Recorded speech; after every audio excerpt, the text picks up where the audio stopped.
అరే ఏంట్రా ఇది? ఇరాన్ సుప్రీం లీడర్ చనిపోతే ఇరానియన్స్ వచ్చేసి పండగ చేసుకుంటున్నారు, సెలబ్రేట్ చేసుకుంటున్నారు. ఆయన్ని చంపిన అమెరికాకి వచ్చేసి thank you America, thank you Trump అనే నినాదాలు చేస్తుంటే, మన భారతీయులు వచ్చేసి ఏడు మొహాలు పెట్టుకొని ఏడుస్తున్నారనమాట.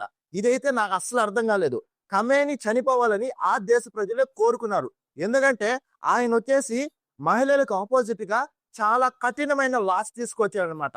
అదే కాదు వీళ్ళు బాగా అణిచివేశాడు. అందువలన అయితే ఆ దేశంలో ఉండే వాళ్ళందరూ ఖమేని దిగిపోవాలి, ఖమేని చనిపోవాలనే కోరుకున్నారనమాట. అందువల్లనే గత 2 నెలల నుంచి ప్రొటెస్టులు చేస్తున్నారు. అయితే ఇప్పుడు చనిపోయిన తర్వాత వాళ్ళు సెలబ్రేట్ చేసుకుంటుంటే, అసలు మన దేశం వాళ్ళు ఆయన చనిపోతే ఎందుకు గ్రూపులుగా రోడ్ల మీదకి వచ్చి ఏడుస్తున్నారో నాకైతే అసలు అర్థం కావట్లేదు. ఇప్పుడు ఒకవేళ ఆయన్ని చంపారు. అది it's not a diplomatic rule అనమాట. ఒక దేశ అధినేతని డైరెక్ట్‌గా వెళ్లి చెప్పడం. అప్పుడు మనం ఏం చేయొచ్చు?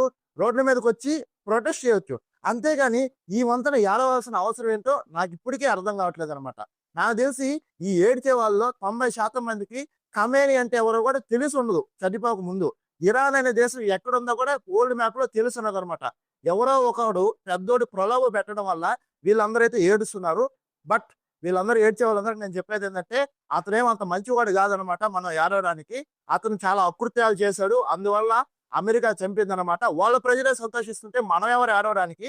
సో, ఈ వీడియో మీద మీ కామెంట్ అనేది తెలపండి. జై హింద్ అనైతే కామెంట్ చేయండి.